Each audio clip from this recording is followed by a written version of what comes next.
Hello students, welcome to Dr. RP classes.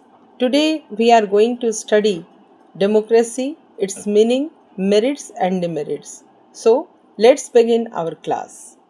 तो चलिए शुरू करते हैं बिना वक्त गवाए एक नया क्लास जिसमें हम पढ़ेंगे लोकतंत्र, उसकी अर्थ और उसके गुण तथा दोषों को पढ़ने की समझने की कोशिश करेंगे। तो चलिए शुरू करते हैं। Democracy word made from two words, demos and kratia, or demo and kratos. Demo means people and kratos means power. Therefore, supreme power lies with the people. So, the word democracy means people's power and government in which the power is vested into the hands of people is known as democratic government. The famous thinkers like Rousseau, John Locke, Barker, Lasky, etc. are the main supporters of democracy and they presented the different forms of it. इसका मतलब क्या है बच्चों? इसका मतलब ये है कि लोकतंत्र जो है उसमें वो दो शब्दों से बना है। जो दो शब्द हैं, दो वर्ड्स हैं, डेमो एंड क्रेटोस। डेमो का मतलब होता है पीपल, मतलब आम जनता, और क्रेटोस का मीनिंग होता है पावर यानी कि शक्ति। तो इसका मतलब क्या है कि सुप्रीम पावर जो है वो आम लोगों के हाथों में होती है। डेमोक्रेसी के अंदर जो सुप्रीम पावर है, जो सबसे सर्वोच्च शक्ति है, वो हमारे हाथ में होती है, मतलब आम जनता के हाथ में होती है। So the word democracy means people's power in government in which the power is vested into the hands of the people is known as democratic government. मतलब डेमोक्रेटिक गवर्नमेंट में, लोकतांत्रिक सरकार में, जो आम आदमी है, आम इंसान है, उनके हाथों में अपनी पूरी गवर्नमेंट की पावर होती है और वहाँ से ही ये पावर गवर्न होती है। The famous thinker like Rousseau, John Locke, Barker, Lasky, etc. are the main supporter of democracy and they presented different form of it. मतलब जो बहुत बड़े बड़े थिंकर्स हुए पॉलिटिकल साइंस में, like Rousseau, John Locke, Barker, Laski, इन सब ने डेमोक्रेसी को अपना सपोर्ट दिया है और उन्होंने इसके विभिन्न रूपों को भी समझाया है। According to Lord Bryce, democracy is that form of government in which ruling power of the state is vested not in particular class or classes but in the members of the community as a whole. इसका मतलब है कि Lord Bryce ने कहा कि democracy जो है, जो लोकतांत्रिक गवर्नमेंट है, उसकी जो रूलिंग पावर है वो किसी पर्टिकुलर क्लास या कोई और वर्ग के हाथ में नहीं बल्कि आम आदमी के हाथ में होती है। According to Professor Seeley, democracy is a government in which everyone has a share. Professor Seeley ने कहा कि लोकतंत्र में जो गवर्नमेंट होती है उसमें हर व्यक्ति एक हिस्सेदार होता है, हर व्यक्ति का उसमें शेयर होता है। अब हम बहुत ही चर्चित जो फेमस जो डेफिनेशन है अब्राहम लिंकन की, उनको सुन लेते हैं। Abraham Lincoln defined it as government of the people, by the people and for the people. इसका मतलब है कि डॉक्टर अब्राहम लिंकन जो थे वो अमेरिका के पूर्व प्रेसिडेंट रहे और उन्होंने एक बहुत ही साधारण सिंपल सी परिभाषा दी है जिसमें उन्होंने कहा कि गवर्नमेंट जो है वो, लोकतंत्र जो है वो आम इंसान के द्वारा जनता का, जनता के लिए और जनता के लिए शासन है, जनता के द्वारा किया गया शासन है। नेक्स्ट हमने जो परिभाषा ली है वो है जॉन लॉक की और जेम्स मेडिसन की। focused on the separation of power and checks and balance to prevent tyranny, ensuring that power remains limited and accountable. तो उन्होंने कहा, जॉन लॉक ने कहा कि जो सेपरेशन ऑफ पावर है, इसमें सेपरेशन ऑफ पावर दिखता है, मतलब जो अलग अलग बॉडीज़ होती हैं गवर्नमेंट की, उनमें सेपरेशन ऑफ पावर साफ देखा जा सकता है। चेक और बैलेंस करने की शक्ति होती है और किसी की तानाशाही को हटाते हुए इसमें जो अकाउंटेबल है वो शक्ति, जो पावर है वो remains power limited and accountable. जो पावर दी गई है, अथॉरिटीज़ जो दी गई हैं सरकारों को, उनकी एक अपनी लिमिटेशन है और वो अकाउंटेबल है किसके लिए? जनता के प्रति। तो चलिए अब हम आगे देखते हैं। Merits of democracy, merits of democracy में मैंने बहुत सारे पॉइंट्स बनाए हैं जिसको आप एक एक करके पढ़ भी सकते हैं और इसको अपने नोट्स के लिए भी तैयार कर सकते हैं। तो देखते हैं पहला डेमोक्रेसी का मेरिट्स क्या है। तो individual freedom, democracy is based on individual freedom and equality principle. ये डेमोक्रेसी जो है एक इंडिविजुअल फ्रीडम को दिखाता है, सबके लिए इक्वालिटी दिखाता है। इसमें इक्वालिटी के लिए बहुत सारे प्रिंसिपल्स हैं। It ensure that every citizen has the right to express their opinion, vote and participate in the governance process. This freedom empowers citizens to hold their leaders accountable and to demand change when necessary. Individual freedom में हम देखते हैं कि democracy जो है वो हर इंसान को फ्रीडम देती है, इक्वालिटी देती है और ये इंश्योर करती है कि एवरी सिटीज़न जो है वो अपने ओपिनियन को रख सकते हैं, वोट दे सकते हैं, पार्टिसिपेट कर सकते हैं गवर्नेंस के प्रोसेस में। This freedom empower citizen to hold their leaders accountable to the demand change when necessary. और ये अपने इतने सिटीज़न को इतने पावर देते हैं कि वो लीडर्स को अकाउंटेबल करते हैं, मतलब जिम्मेदार ठहरा सकते हैं और अपने डिमांड के अकॉर्डिंग, उनकी जो नेसेसरी डिमांड्स हैं उनके अकॉर्डिंग उनको चेंज होना पड़ सकता है। तो इस तरह से जो दूसरा हमने पॉइंट्स बनाया है बच्चों, वो पॉइंट्स है प्रोटेक्शन ऑफ ह्यूमन राइट्स। इसमें ह्यूमन राइट्स का प्रोटेक्शन होता है, मतलब मानव अधिकारों को बहुत ज़्यादा प्रोटेक्शन मिलता है। तो चलिए देखते हैं इसको। Democracy is built on the foundation of human rights. It guarantees the protection of basic human rights such as freedom of speech, religion and association. The democratic system also ensures that every citizen is treated equally and that the law is applied fairly and impartially. तो इसमें कहना है कि जो मानव अधिकार है, democracy में ही हम मानव अधिकारों की बात कर सकते हैं, क्योंकि ये मानव अधिकारों की गारंटी की रक्षा करता है और हमें स्पीच की फ्रीडम है, अपने किसी भी धर्म को अपनाने की फ्रीडम है और हम कोई भी एसोसिएशन बना सकते हैं। The democratic system also ensures every citizen is treated equally and the law is applied fairly and impartially.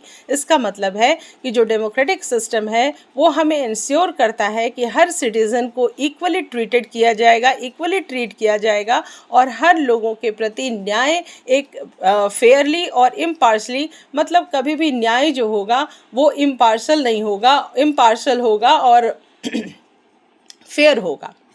इसके बाद है social equality. Democracy is designed to promote social equality. It ensures that every citizen has an equal opportunity to succeed and that the government provides basic services such as healthcare, education and housing to all citizens regardless of their social or economic states. इसका मतलब है कि social equality हमें democracy में ही देखने को मिलती है बच्चों। जैसे हम सामाजिक रूप से भी बिल्कुल समान हैं और कोई भी डिस्क्रिमिनेशन के बिना हम समाज में बिना छुआछूत के, बिना भेदभाव के सभी को एक समान ट्रीट करना डेमोक्रेसी का सबसे बड़ा मेरिट्स होता है। It ensure that every citizen has an equal opportunity to succeed. हर व्यक्ति को, समाज के हर व्यक्ति को इक्वल अपॉर्चुनिटी मिलती है सक्सीड करने के लिए और गवर्नमेंट उसे प्रोवाइड करती है, बेसिक सर्विस प्रोवाइड करती है, जैसे कि हेल्थ केयर, एजुकेशन और सबों के लिए घर। इस तरह से जो सोशल और इकोनॉमिक स्टेटस है हर व्यक्ति का एक समान हो, इस तरह से डेमोक्रेसी अपनी मेरिट्स को दिखाता है। नेक्स्ट पॉइंट है economic growth. Democracy promotes economic growth by creating an environment encouraging innovation, entrepreneurship and investment. It allows the free market to operate, which leads to increased competition, better products and services and ultimately economic growth. तो हमें लोकतंत्र में ही economic growth करने का मौका मिलता है, जिसके लिए फ्री ओपन मार्केट तैयार करके रखा गया है, जिसमें हर व्यक्ति अपने लिए अपॉर्चुनिटी ढूंढ सकता है और अपनी इकोनॉमिक ग्रोथ को बेटर कर सकता है। नेक्स्ट पॉइंट है peaceful transfer of power. Democracy allows for the peaceful transfer of power from the one leader to another. This reduces the likelihood of political instability, violence and conflict which are prevalent in authoritarian regime. इसमें लोकतंत्र में हम देखते हैं कि लोकतंत्र में एक जो संविधान होता है, जिस संविधान से, जिस रूल्स से देश चलता है, उसमें डेमोक्रेसी अलाउ करता है पीसफुल ट्रांसफ़र ऑफ पावर। मतलब यहाँ पर जो पावर ट्रांसफ़र का जो सिस्टम है वो बिल्कुल ही पीसफुल होता है। लीडर्स अपने से दूसरे लीडर को बिल्कुल शांतिपूर्वक अपनी पावर सौंप देते हैं, क्योंकि ये लोकतंत्र में वायलेंस और इनस्टेबिलिटी और कॉन्फ्लिक्ट जो है वो बहुत ही कम करने की कोशिश की गई है। सब कुछ रूल ऑफ लॉ के अकॉर्डिंग होता है, which are prevalent in authoritarian regime, जो कि हमें अथॉरिटेरियन रिजीम से प्रिविलेज दिलाता है। नेक्स्ट है demerits of democracy.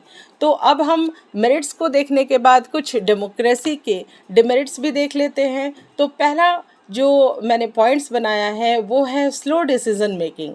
The democratic system can be slow in making decision. This is because the decision making process involves consultation, negotiation and compromises which can be time consuming। Slow decision making का मतलब है बच्चों कि यहाँ पर जो decision लेने की जो क्षमता है, निर्णय लेने की जो क्षमता है, वो धीमी प्रतिक्रिया होती है, उसकी धीमी होती है, क्योंकि जो डेमोक्रेटिक सिस्टम है उसमें जो डिसीज़न होते हैं वो धीरे हो जाते हैं, क्योंकि यहाँ पर कंसल्टेशन होती है, निगोशिएशंस होते हैं, कॉम्प्रोमाइज़ेस करने पड़ते हैं, तो इसमें बहुत ही टाइम कंज्यूम होता है, इसलिए इसकी जो प्रक्रिया है वो धीमी पड़ जाती है। नेक्स्ट जो इसका डिमेरिट है वो है पॉलिटिकल पोलराइजेशन। तो democracy can lead to political polarization where political parties become more extreme and less willing to compromise. This can result in gridlock and prevent important decision from being made। Political polarization होने की संभावना होती है, क्योंकि जो political parties होती हैं वो बहुत ज़्यादा एक्सट्रीम हो जाती हैं और वो कॉम्प्रोमाइज़ेस कम करती हैं। इसकी वजह से जो डिसीज़न होता है उसमें देरी भी होती है और वो बहुत ज़्यादा महत्वपूर्ण हो जाता है। वोटर एपैथी, तो इसमें है democracy relies on a participation of citizens to function effectively. However many citizen may become apathetic and disinterested in the political process leading to low voter turnout and a lack of engagement. तो इसमें हमने देखा कि जो voter apathy है उसमें democracy जो है इसमें पार्टिसिपेशन करने में कुछ लोगों का जो इंटरेस्ट है वो घटता जा रहा है, क्योंकि वो जब देखते हैं कि हमारे डिसीज़न के अकॉर्डिंग नहीं हो रहा, चीज़ें नहीं बदल रही, तो वो उनके अंदर डिसइंटरेस्ट आ जाता है और वो पॉलिटिकल प्रोसेस में फिर भाग लेने की नहीं सोचते और वो टर्न हो जाते हैं। नेक्स्ट है करप्शन। तो democracy can be vulnerable to corruption as politicians may be tempted to use their power for personal gain. This can result in a lack of accountability and public funds being diverted away from their intended purpose। तो यहाँ पर corruption होने की संभावना है। Corruption में जो बहुत सारे पावर हैं उनका मिसयूज़ करके, पॉलिटिकल पावर का मिसयूज़ करके जो अकाउंटेबिलिटी है वो जिम्मेदारी नहीं ली जाती और उसकी वजह से जो पब्लिक फंड है वो डाइवर्ट हो जाता है किसी और काम में और वहाँ पे करप्शन होने के चांसेस बढ़ जाते हैं। इसके बाद है लास्ट पॉइंट है minority disadvantage in a democracy. The majority rules this can lead to the operation of the minority groups and the violation of their rights It is therefore essential for a democratic system to protect minority rights and ensure that their voices are heard। तो इसमें है इस point में है कि जो minority है उसके लिए डिसएडवांटेज भी देखा गया है, क्योंकि यहाँ पर हम जानते हैं बच्चों कि डेमोक्रेसी जो है वो मेजॉरिटी रूल्स से चलती है, तो बहुत सारे ऐसे माइनॉरिटीज़ ग्रुप की जो बातें होती हैं, राइट्स होते हैं, वो कहीं ना कहीं दब जाते हैं। तो इस तरह से माइनॉरिटी के लिए ये डिसएडवांटेज का भी काम करती है। तो आज हमने देखा democracy, it's meaning, merits and demerits. तो आई होप कि ये आप लोगों को वीडियो अच्छा लगा होगा। अगर अच्छा लगे तो इसे सब्सक्राइब करें, लाइक करें, शेयर करें और ऐसे ही एजुकेशनल वीडियोस से जुड़े रहने के लिए देखते रहें doctor RP classes. Thank you so much.